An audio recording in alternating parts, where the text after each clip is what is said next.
Purple Kite trailing Kemp with a gray band stripe in the middle of the kite there on Lake 2. And again, a crucial race for Daniel Kemp. And that's because he needs to win this to stay alive and be in contention for the semis. There's a lot of math involved, so I can't predict everything, but I guarantee he has to win both races today to have a chance to make the semis. And going into today, he was tied for third. Fourth For that last so position. 3 boats were tied for fourth. In the semis. So this would be a huge win for him. You see Kemp jibing out there, so that means that Hyde did a really good job at jibing on his breeze, and Kemp just wanted to get out, get some clear breeze. But what this does mean is it does just defer the problem. It means that now Hyde can come and place his next jibe on, and Kemp's that little bit closer to the ley line. They do have another jibe in them if they need to, but now Hyde's got the choice to pick where he wants. Kemp's advantage here is that he's on the opposite jibe, so he's able to harden up or bear away with more power in his spinnaker if he wants to. But looks like Hyde's doing a good job there of just getting on his breeze.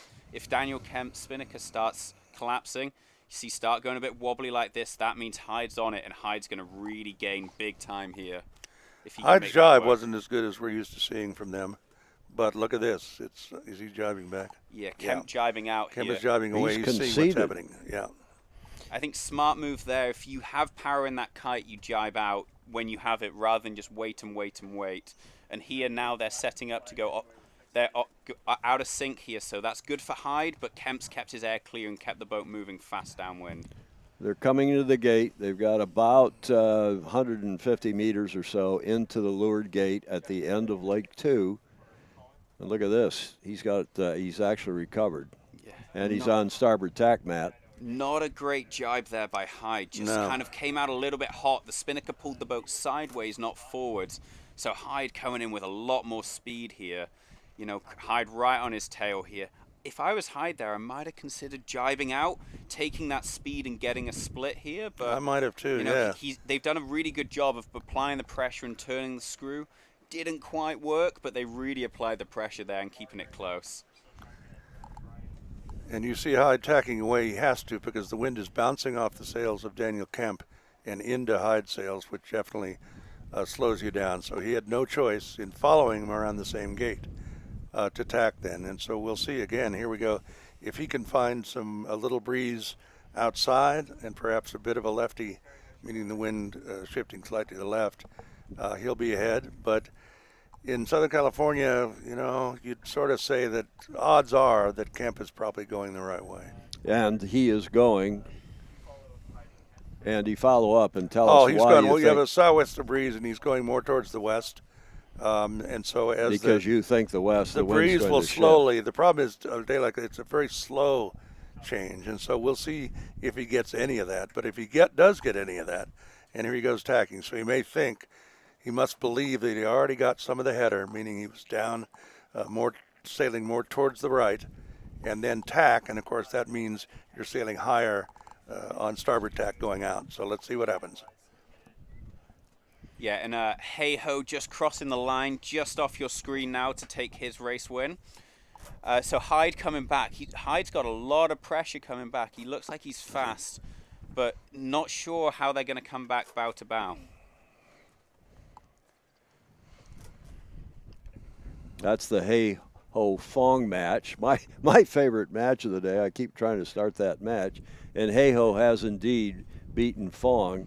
And Hey-Ho is looking now, Andy, like a pretty much a certainty in the surefire semifinalist. Yep. Good guy, Royal Sydney Yacht Squadron. We have periodic entries from Royal Sydney, and I think we've had a winner or two. But great club in Australia. There is Sienna Nichols with the blue flag in boat 5 against Sam Scott coming in on port tack. Sienna has the right of way, and Matt looks like she's ahead as they come into the top mark. This is a very important race for both of them. Sam Scott has a 1-point advantage. If Sienna beats him in this race, then he loses that advantage. And also she's beaten him, which is one of the tie-breaking things. So this is a huge race right here. Yeah, very good if you're of a BYC persuasion right at the moment. Yep. The race isn't over, though. You know, Sam Scott and his team ride on their transom there. length or two behind, close enough that they can really come in. You saw what Kemp had done to him by Hyde on that last leg. You know, the same can happen here, and they're even closer this time. Yep. That blue and white kite belonging to Nichols, the blue kite belonging to Scott, Sam Scott. And they both simul-jibe. Let's talk for a moment. All this is pretty close. Let's not talk about Sienna and her background. Let's watch this. So here, and if Nichols' kite starts looking soft, starts collapsing in, that's a sign that they're getting affected. But as long as they're keeping it up and keeping that kite powered up, they're looking good. I think right now they're far enough forwards, they're just okay. But if they go down on one of these waves badly, or Scott gets a bit of a surge, that Scott's going to be able to get across the bow and really get it. They're up high now. Well, Sienna's doing the right thing and staying high. Keep the other boat, give the other boat no options, basically. Okay, and then another simul-jibe here. Really good job by Nichols there by actually turning the bow enough to get across the bow here. If they can get that power, they're going to be in a good position for clear breeze. The jibe was, again, unusually for them. Their jibe wasn't very good, so they've allowed Scott to catch up a little bit, but he's still behind. Sam Scott sailing with Finn Balchin, Elisa Marshall, and Hugo as we'd say in Europe, McMullen. And as we said earlier, Sienna Nichols from the host Balboa Yacht Club sailing with Maddie Nichols, Eddie Kleem, and Kai Brennan. Tight match.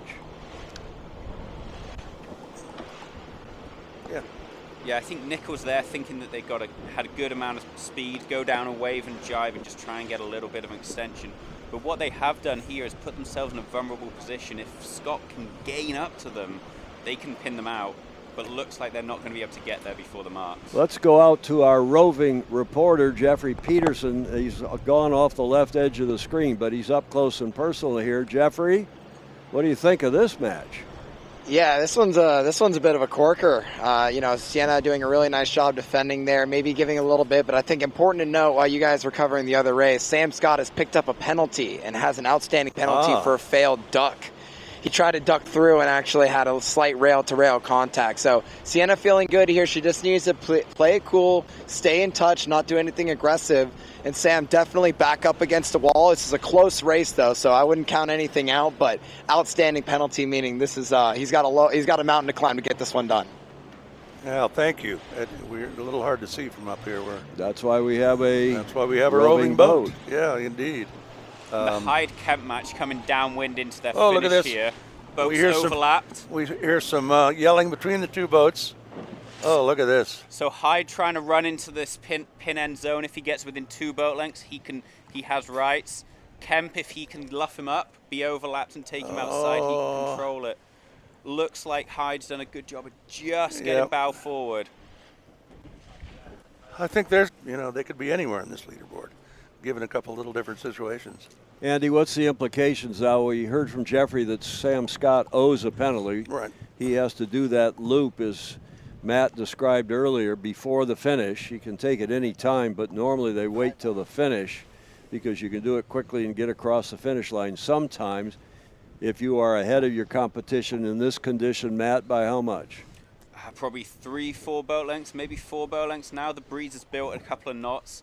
It just takes a little bit longer to do that turn in this breeze, just because the other boat is coming in so much faster. You need a little bit more distance. And if you're Sienna Nichols and your opponent is, you can see the yellow flag there on the umpire boat, and your opponent owes a penalty, how do you change your race tactics? There's 2 approaches. You either keep on doing your own race and believe in yourself to win the race normally, or what you could do is just reduce the chance of giving them a chance to offset. So here, if she's going to be leading around the top mark, I would make sure you get a good set, get towards this lay line out here, and then jibe in so she can lay through the finish on starboard. Because if she goes early, that gives a chance for Scott to roll over the top or go in behind and hook her out. Or if she goes too late, it gives a chance for Scott to roll over the top and then use the boat as a mark trap and be able to stop her and try and offset their penalty. So, and that, I was just going to have you explain that there are 2 ways you either do your circle and stay ahead, or Or you basically try and offset your penalty. So you try and make, it would be Scott trying to make Nichols foul here. So Nichols here, boat length ahead, run out to this jibe point here. You got your tactician call a good jibe point so as you can go to the pin end or you can go to the committee boat. If Scott starts to roll over the top, you try and come up, try and stop him be able to get low of the committee boat on that jibe. If Scott goes around the back, you try and stay low. So as you're lower the committee boat and he's outside you, and then you can always come up if you need to. But guys, if you're Sienna Nichols now and you've got a bit of a lead, you've got a superb crew, she's been quick downwind, why don't you do a Harry Price? A Harry What Price do you mean? being- You mean hit somebody? No, not hit anybody. Keep going on port tack and then jibe on the ley line into the finish and not battle. Not work. And she is battling. She's going early. Yeah, I agree with you, Tom. And giving Scott a chance here to get on her air. Yeah. Well, there's still a fair bit of separation. We call the distance side to side. There's a good shot here from Chris Bretschker and Dylan. Side to side distance we call gauge, dating back to America's Cups that Andy and I were involved in the late 70s, early 80s. And she is, she's going to feel it, Matt. Yeah, she's being affected here. I think she should do a quick jibe out, just clear the breeze. She's got, or come up big time. Just kind of sitting doing nothing is a bit tough. Close to the ley line, isn't she? I can't really see. She's probably close to laying the. And of course, Scott has to finish. do a penalty. Right. Yeah, it is definitely advantage Nichols here. Just don't do anything stupid. If Scott does come down and he feeds over the top, you take him up and build speed, get matching speed, and then you can go. Right. Let's go to Jeffrey, who's alongside this match. Tight match, actually, coming into the finish between Nichols and Scott. Yeah, this is Nichols doing a very nice job of just picking a nice, healthy ley line into the middle of the line. She doesn't have anything to do. If Sam Scott rolls her, that's fine. You let him go. All she has to do is put up a little bit of a fight, but just know she's just got to sail straight off the line. The only thing she can't do is earn herself a penalty here. So you see her being very gentle with the luffs, right? She's throwing the ballot, making it hard for him, but even if he goes over the top, that's fine by me. In this case, he's got a penalty. You've got all the protection in the world. The only thing you can't do is earn a penalty here. Well, those two orange marks, of course, are the gate, and you can see the starting line in the upper right corner, the yellow buoy, and the committee boat. We've had a lead change here, but again, Scott owes a penalty. You can see the yellow flag on the umpire boat in the lower left corner. So, Jeffrey, why would Scott have? He sort of lost his spinnaker there for a bit. Was that on purpose? I think he was trying to find a way to get Sienna in close to him. I think he had some opportunities earlier on to maybe try to drag the race up a little bit. They sat low and slow for a while, and it really just gave Sienna the time. What Sam needed to do was buy him some room on the ley line by sailing hotter, drag the race up because he needs to be able to jibe or have some sort of distance on the other board in order to even hope of wiping that penalty off. But by sailing straight there, he basically kind of accepted his fate. He gave it a good effort, but there's very few options you have when you get that deep in the box. So he never absolved his penalty there, Jeffrey.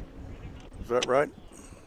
Yeah, so he never absolved his penalty, but by Sienna finishing the race before him, the umpires take the penalty down and carry on with your day. I just would have, my philosophy has always been, and I don't know if you share this, but even if that's going to be the result, you still do your penalty turn just to practice it. Well, practice it, but also if for some reason there's a technical protest against the other boat for some reason, and you've not done, now he's not finished technically, so that is Sam Scott. So if for some reason, it's very rare and very unlikely, but if for some reason Sienna is protested by the umpires, the jury post-race for some technical protest, then he has lost the chance to win the match. Right.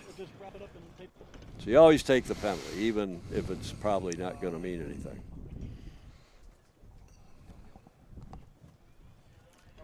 Yeah, once Scott went over the top there and made it clear ahead, that was his only chance to do it, and that only stayed temporarily. So, realistically there's nothing you can really do. Nichols did a great job of just keeping to leeward, and once you got that overlap again, it was, game over. Just cruise down those last 100 yards, however you do, just stay overlapped, and nothing Scott could do there.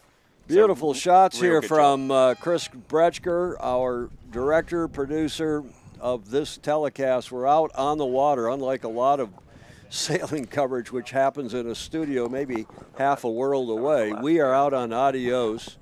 What is this, Chris, 50? Navigator 53. We've been doing it from this boat for years, and it gives us a unique perspective. You hear the great play-by-play from Matt Whitfield, because he can look over his shoulder at the boats as well as watch it on TV. We have a volunteer group of some 20 people that we call GOV Cup TV, and it's just an amazing experience to serve with these folks. That means like being on the race committee, and these are all fairly young people, unlike Andy and myself, but young people who have been self-taught or taught by Chris Bretschker on how to fly drones. We have fully 4 drones today. We have a camera and a camera op on the race committee boat, and we've got Jeffrey in the roving boat with expert sailors driving that boat as well as helping with the technical gear. So Bravo Zulu to Balboa Yacht Club to Gov Cup TV, Chris Bretschker and the whole gang, as we're getting ready now for flight 22, the final flight of the round. We say, you and I, because we are grammatically correct, we say rounds robin, Andy. That's the only way we're really correct. And I didn't go to Stanford like you did. Well, so see how much I've taught you over the years? well, that's one maybe my great mother taught I me. suspect She so. was a grammarian of considerable repute. My mother was actually quite good at that too. I should say that on the roving boat we have our crew mate on It's Okay, Colin Kennedy, from the East Coast originally, but has now become a Californian, which we're very happy to have him. He is good at everything on a boat. He's one of those all-around sailors that can do pretty much any job. And his father, Larry Kennedy, we should do a shout-out from Oyster Bay, is very integral in running the regattas that Oyster Bay, the Oak Cliff Sailing Center have, and a great guy, and we're very happy to have Colin here in California and as a relatively new member of the Balboa Yacht Club. His dad, Larry, all of this stuff. He's been watching all of our live coverage. Fozzie, a friend of Sailing Illustrated, our regular Tuesday, Friday show. Great sailing family. And we have people all over the world watching today's telecast. We have webcast, live stream, whatever you want to call it, as we look at Christian Prendergast from Chicago Yacht Club, and not in the hunt for a semifinal position. No. Is he still in the hunt? He is, and I believe he won his race today. Prendergast win his first match? 21? No, he did not. He No, did he not. didn't. I Well, think- then he probably, so that last race was even more important. That Yeah. was a huge move for Sienna. So Yeah. that'll put her 1 point ahead of both of her competitors. Yeah, so I think Prendergast is out of semifinal contention here. Tell us some more about Sienna, because we sometimes get criticized for talking too much about her, being the local yokel, but sometimes we get criticized for not talking about her. She's, I think, and I can't pronounce it properly, but she's a wunderkind. You know, she really has done it at a very young age, has just done some incredible things. She's won the Dixon Youth Series, Long Beach Yacht Club. She got second in the women's, I think, national or world championship. She's won one of the legs of the California Dreamin', which is a Southern California and Northern California match race series. And she's not only great, but her twin sister is great, and they're a great team. Don't seem to have any twin problems. And then Eddie and Kai Brennan, who has been just terrific all these years. So they've gelled, and they have the same team. And so they don't have to talk much. They don't have to do as much because they know what they're going to do. Good point. We're looking at Christian Prendergast from Chicago, sailing with Emil Wolfgangen, German, Peter Barnard, and off to our right is Sienna Nichols hoisting her jib. I don't think we have a camera at the moment over here on the right side of Adios, but take our word for it, they're getting ready. They've got their game faces on, and Andy, this is her third